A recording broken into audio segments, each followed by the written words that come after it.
বাইরে বাইরে দোস্ত আরেকটু তব বেটা 15 মিনিট ধরে তুই কইতাছস একটু 3 মিনিট কে খালি করছিস কেন কি হয়েছে তোর বলিস না দোস্ত শেভ করতে গেছি দেখি ফেনা ওঠে না তারপর তো কস্ট শেভ করলাম এরপরে ব্রাশ করতে গেলাম ব্রাশে পেস্ট নিলাম দেখি কিরে এটা লাগে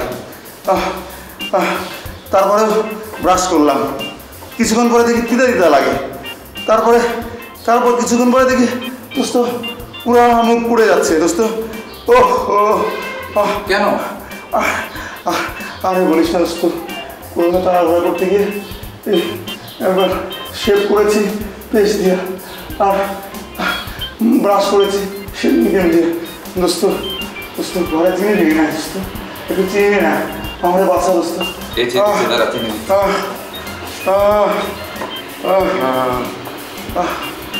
আর হয় না চিনি বেশি করে খা ঠিক আছে টেনশন না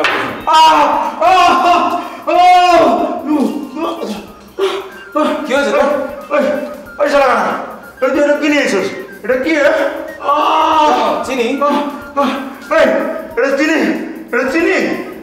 এটা চিনি তোর চিনি মতো তো দেখতে শালা কানা সর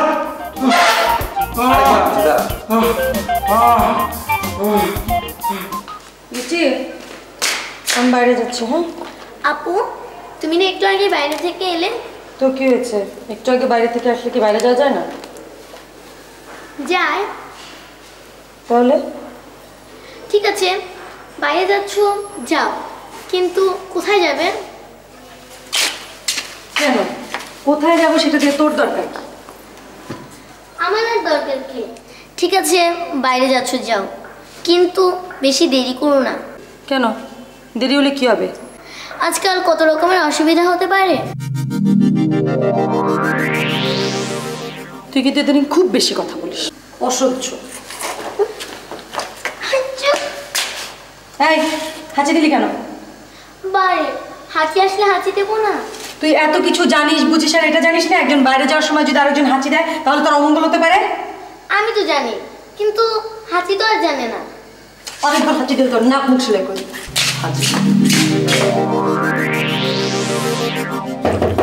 বাইরে দোস্ত আরেকটু তব বেটা 15 মিনিট ধরে তুই কইতাছস একটু 3 মিনিট